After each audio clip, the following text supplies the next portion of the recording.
Hey, what's up, blue collar business owner? Welcome back to the Blue Collar Prosperity Podcast. I'm your host, Paul Maskill, where we focus on helping guide you to having a business that produces consistent, positive cash flow. In doing so, you'll have a financially healthy business and be able to achieve your personal goals, which will allow you to sleep well at night. Today, we have with us Brandon Vaughn. Super excited about this. Brandon has founded and scaled more than a dozen multi-million-dollar businesses.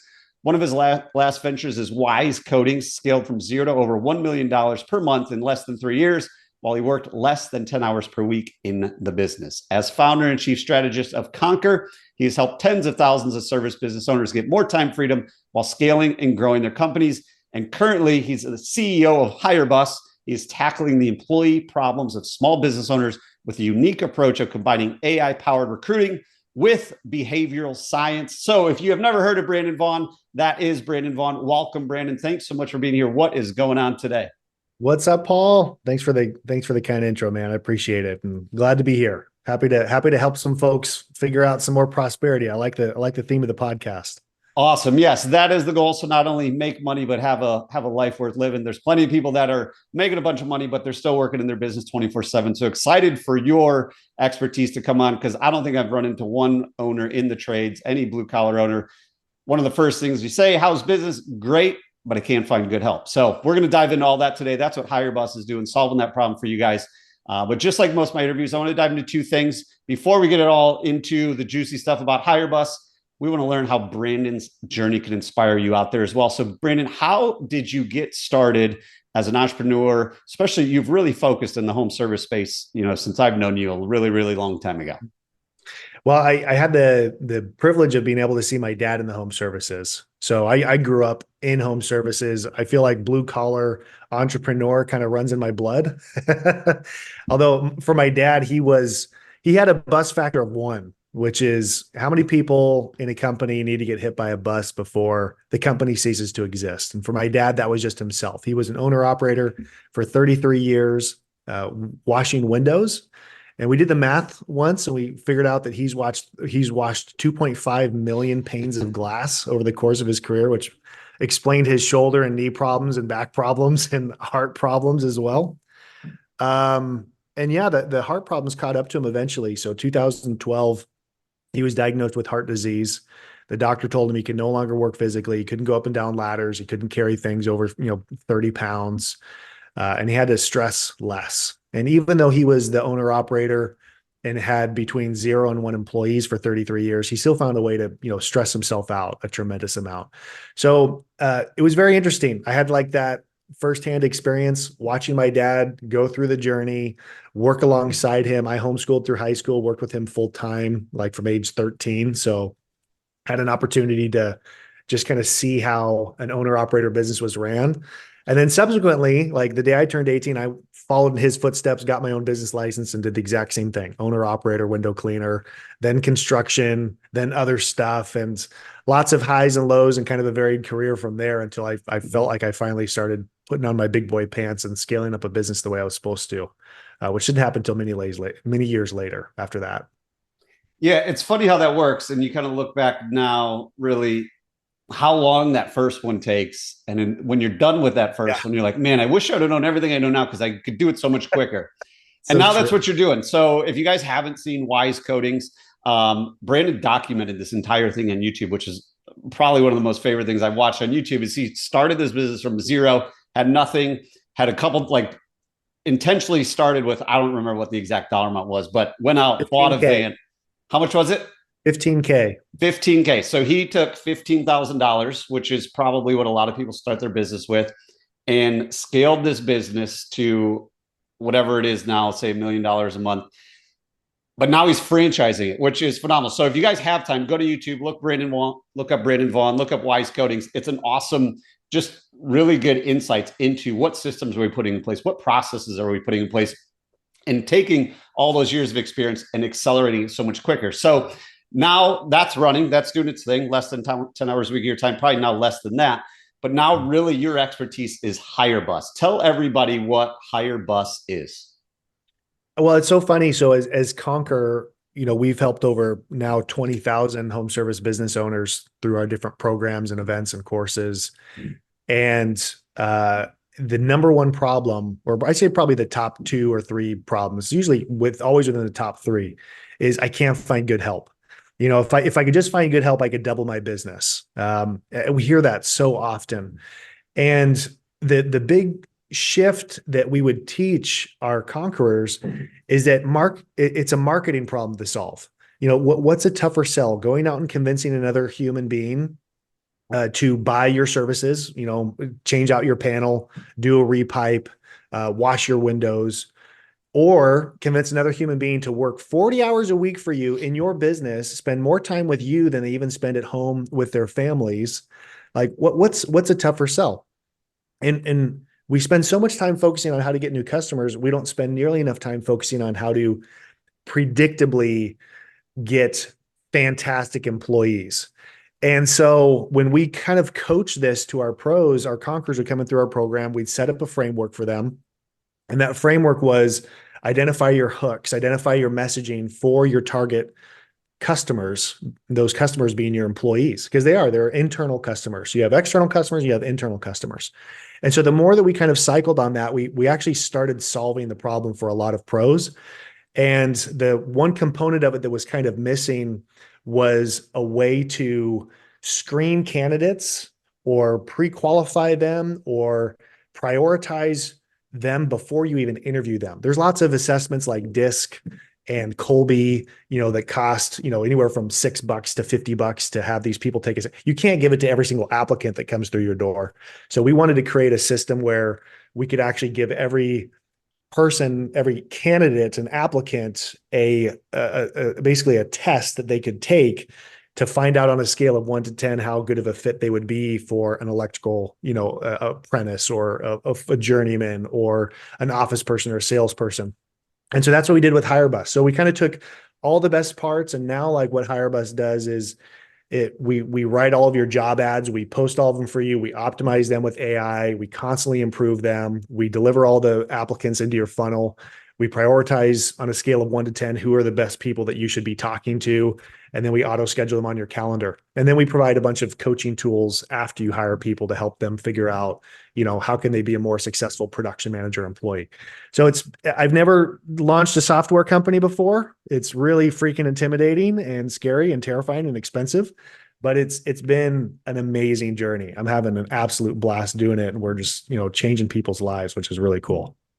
Awesome. That is phenomenal. I mean, so many things Brandon said there, y'all. Like, one of the biggest problems I've seen in my time in 13, 14 years of business ownership is so many business owners, they go from application to interview. And they're like, this person doesn't show up, or this person was a terrible interview. And it's just like, you guys have built all of these things to weed out those people. So that way, when the owner or hiring manager or service manager or office manager, whoever it is sitting down with the candidate, not only is that candidate going to show up, but it's probably going to be a really good fit because you've taken the time to weed them out through a process. No, like Brandon said, no different than looking for customers. We weed out customers all the time, whether it's through messaging, through branding, through pricing, through location, how we market. Are we only marketing to certain neighborhoods? We got to do the same thing when we're looking for employees. And to Brandon's point, like, you got to do a lot of work to get someone to commit 40 hours plus, probably 50 by the time you consider drive time and working overtime, 50 hours of all the time that they're awake every week to spend with you to build a career. So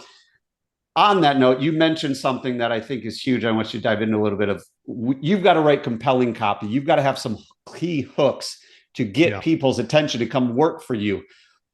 What does that mean? What have you found that works really well, to get people's attention of like, oh, I might want to go work for Wise Coatings? Yeah, for us, it's really been not sounding like everybody else.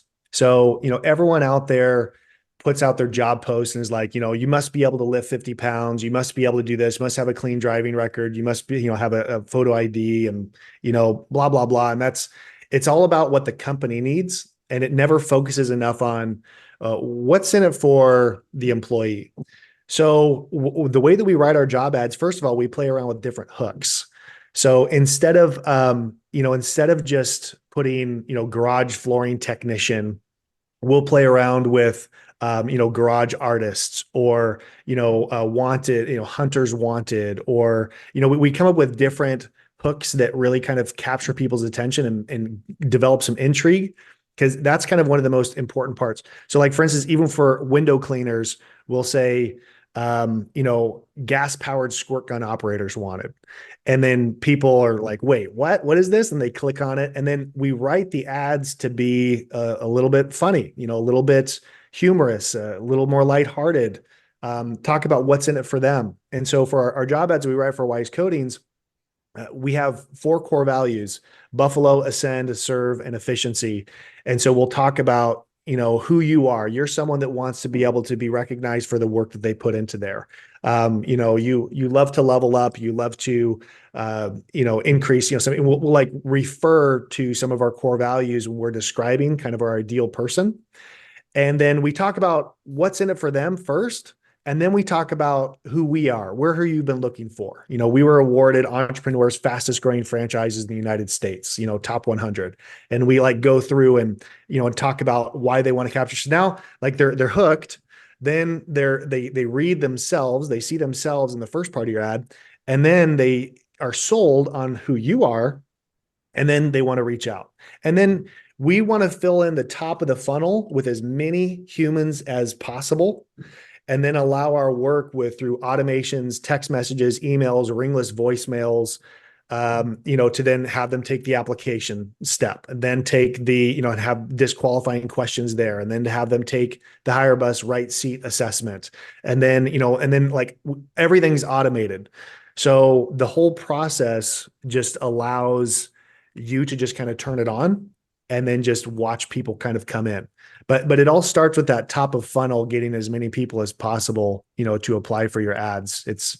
You don't want to filter them out too much until you've, sold them on why they want to apply. And you do that through copywriting. Yeah. And I think that last thing you said is so important, because I know a lot of times business owners are like, they have to have this much experience. They have to have this. So they have to be able to do this. So they put that up front. And to your point, you've probably eliminated a lot of people. Maybe they haven't even clicked on it because it was just the standard, like service technician name or, apprentice. Those things get lost in the feed when you're scrolling. But when you see, gas powered squirt gun operator or garage floor artist or something like that, you're automatically going to get somebody's attention. And the cool thing about, and we're going to get to it next, is building a team that runs without you, is if you have systems and processes in place to teach these humans how to do the job, how to be a gas powered squirt gun operator guy or a garage floor artist, then you can start hiring for the best personality, the people that believe in your values, the people that want all the things you're offering, and they're not just looking for another job. They actually want to be a part of something bigger. So obviously a big thing that you've been on since your first business endeavor is building a team that runs without you, seeing what happened to your dad and never wanting that happen to you or anybody in your circle. So what are some of the main things, whether HireBus related or after we've hired them, you guys do some coaching, what are some ways to at least get that process started of, hey, let's build a business that doesn't need, Brandon every single day? The biggest thing is brain dumping everything that's in Brandon's brain that requires him every day. And same thing for, those of you who are listening to this, what are the things that people always come to you and ask you for? What are the things that you have to do? Where are you the bottleneck in your business? And documenting those things, and start putting together your stop doing list. It's really easy to come up with to-do lists. Let's make a stop doing list. And that stop doing list is going to have all the things that we can delegate to someone else for less than, $1,000 an hour. And the reason why I use that $1,000 an hour number is because when we're focused on the right areas in our business, we deliver at least that much value to our company. For instance, if we went out there and just started recording, sales videos, and we actually saw this with some of our clients, they would spend 6 hours recording sales videos that they would deliver to every single customer who got a quote from us or, got a quote from them. And the video would just say, hey, here's who we are. Here's what our company is. And then that video would get sent to every single customer who got a quote, and they saw a 7% increase in closing ratio, which then when you expand that out over the course of the year, it equaled $160,000 worth of extra income just because more customers started choosing it. So that 6 hours worth of work can start delivering, tens of thousands of dollars to value. The more that you just stop doing all these dumb little day-to-day tasks and putting out fires, the more you can start working on the strategy part that really moves the needle heavy in your business. So, one of the big lowest hanging fruit ones is training employees, training new employees. When you have a technician that comes out with you that you're now training up, give them your phone, have them hit record on their phone and just record you while you train them. So now you have a video that exists. You could start building a library of videos over here. So then future employees that you onboard, rather than you being the person that goes out and tells them and shows them how to do all this stuff, they can watch these videos and they can see all of your basic stuff. So, there's so many things that you can do that just require you to stop doing all of these low-level tasks that can be easily delegated. Yeah, and that stop doing list is huge. And what I found works for me, and I kind of worked off the similar thing, is we used in all of our companies, we've always used Slack, because I would just Slack myself, and something came up, whether I'm on the computer, I just Slack it to myself, and that was my running list of these are the things I need to stop doing. Because I know a lot of people are like, oh, I'm out in the field, or I didn't think about it, or I didn't do that. Right. I would say after 3 or 4 days of you proactively thinking that, then it's just second nature of like, oh, I don't want to do this anymore. I don't want to do this anymore. I shouldn't do this anymore. And you just start documenting it. And I know the other hang up a lot of people get, and I'm sure you've seen it too, Brandon, is, well, that video is not going to be perfect. It's not going to be, professionally produced. What I found is the ones off the iPhone, especially if you have the technician record it, because now they're going to be paying attention. They're going to learn it better.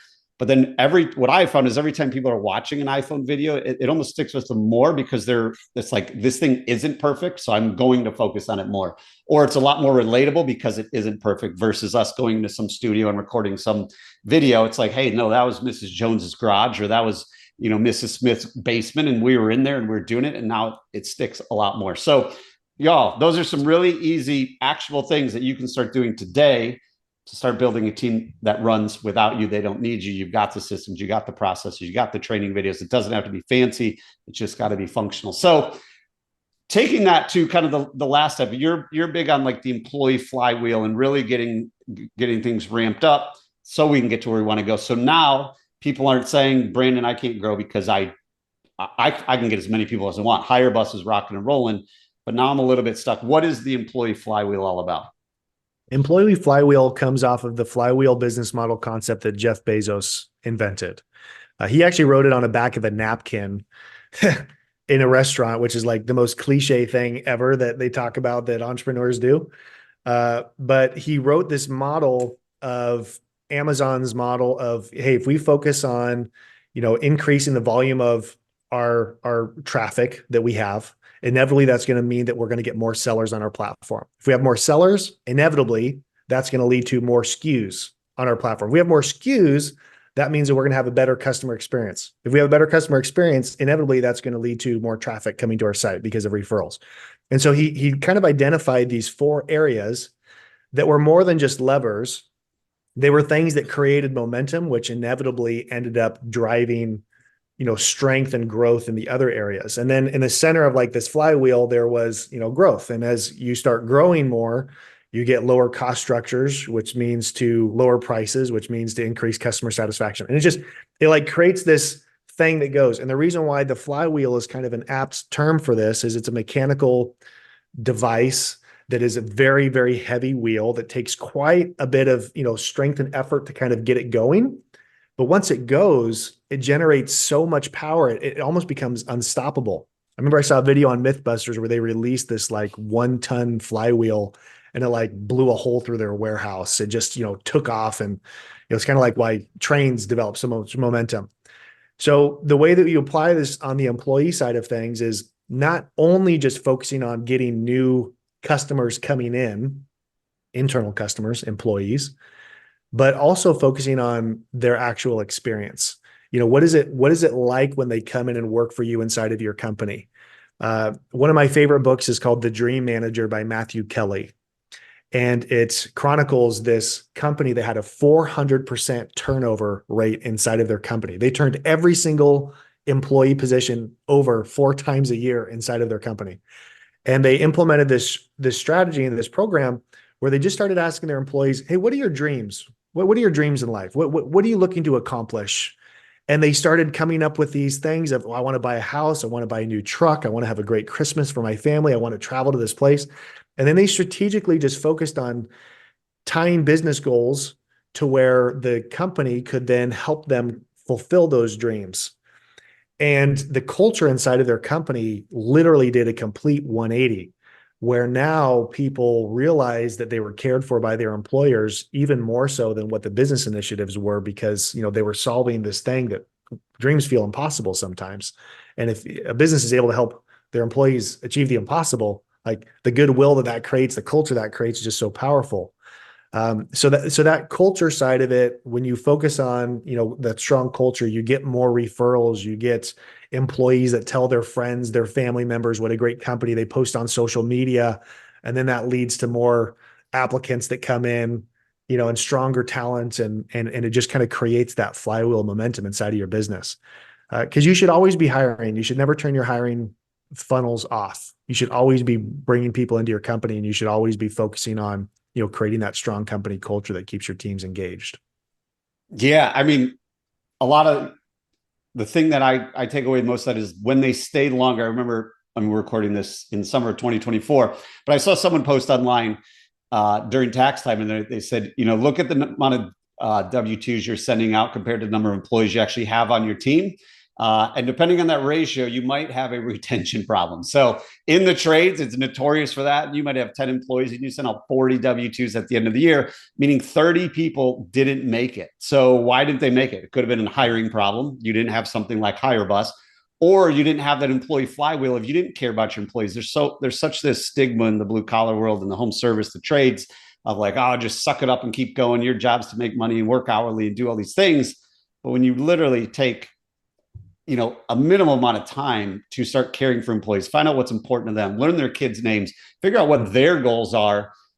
When they realize you're all in on their goals, they're going to be all in on your goals, and they're going to be so much more productive. They're going to last a lot longer. You don't have to hire as many people, and they're going to do a lot of it for you to that point. Because if they've been in the industry, they know other people in the industry, and they may be like, dude, you got to come work over here. It's awesome.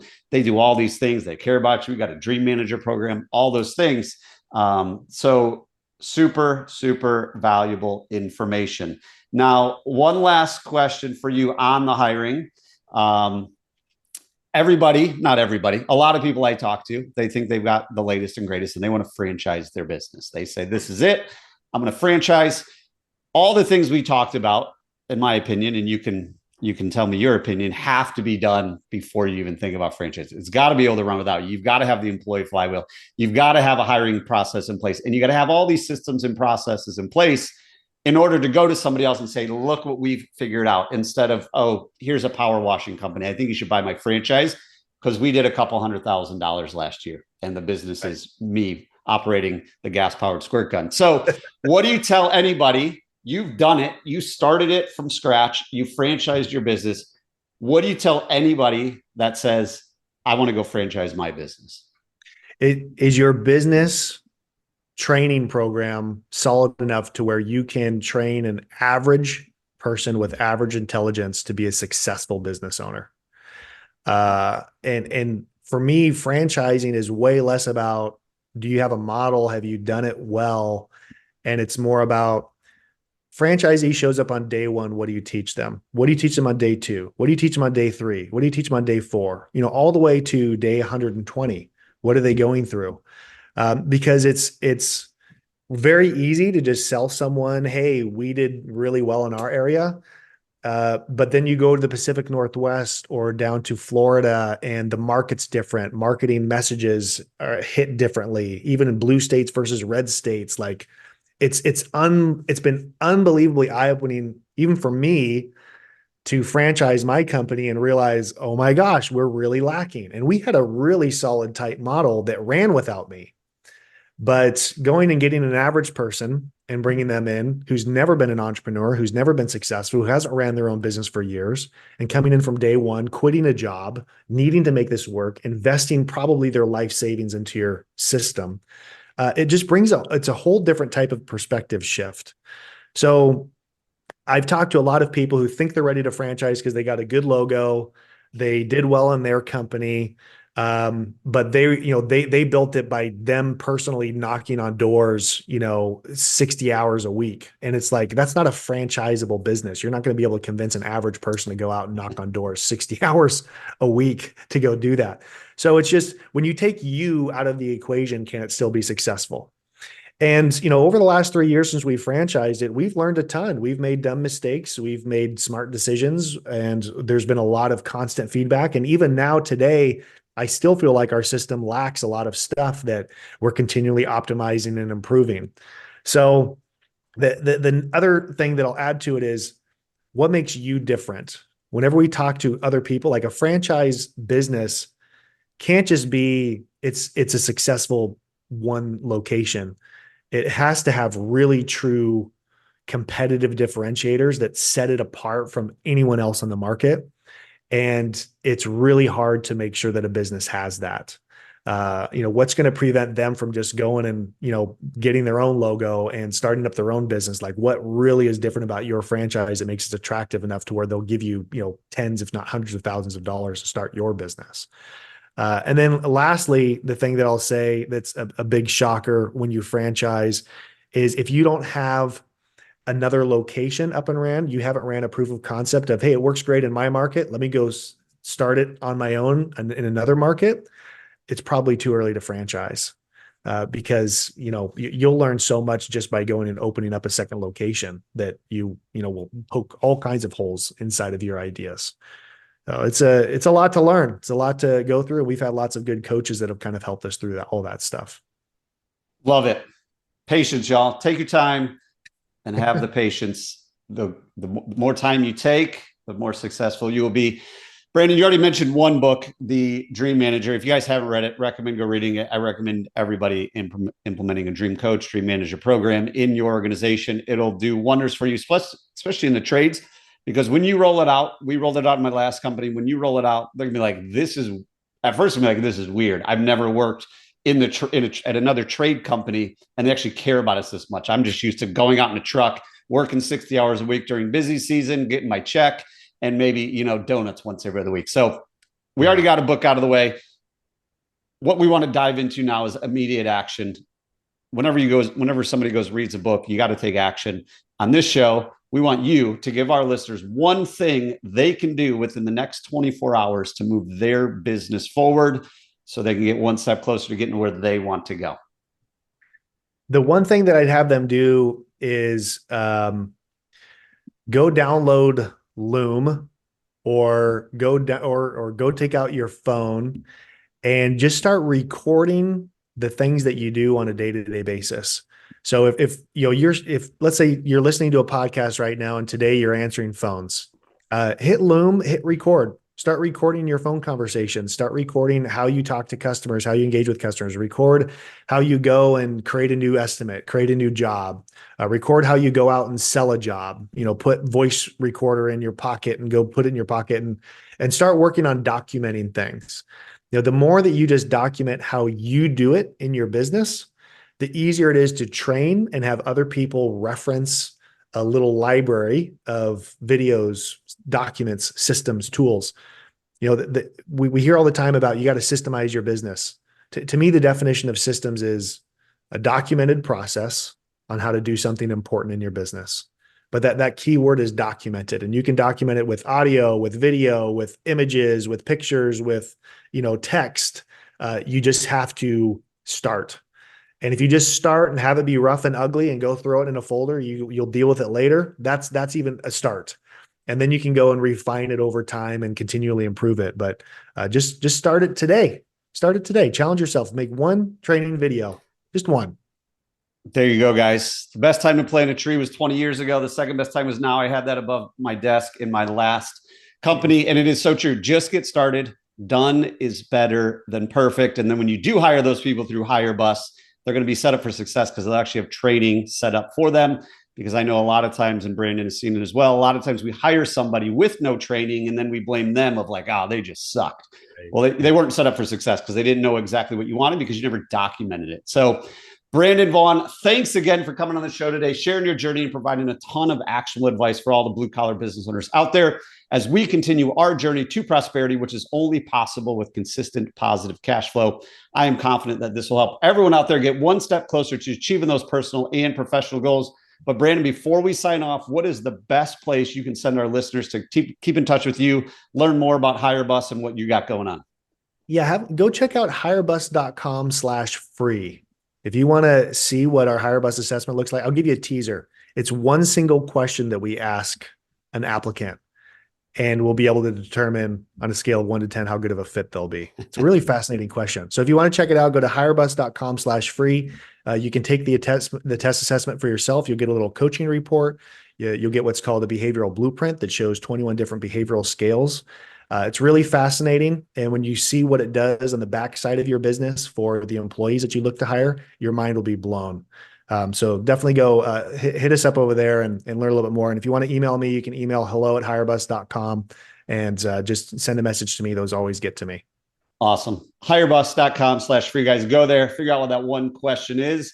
So that way you no longer have to complain that the only thing getting in the way of your growth and prosperity is finding good help. Brandon, thanks so much again for your time today. Really appreciate it. My pleasure, Paul. Take care, guys. And before you head out, if you are ready to have a business that produces consistent positive cash flow so that you can have a financially healthy business and achieve your personal goals, let's make it happen. Head on over to thebluecollaradvisors.com/call to book a free financial assessment of your business. I will dive into the financials of your business, take a look at what's going on, find any red flags as well as opportunities that you have in your business. Let's make it happen. Again, thebluecollaradvisors.com/call. Until next time, remember, what got you here won't get you there. If you're ready for different results, it's time to start doing things differently.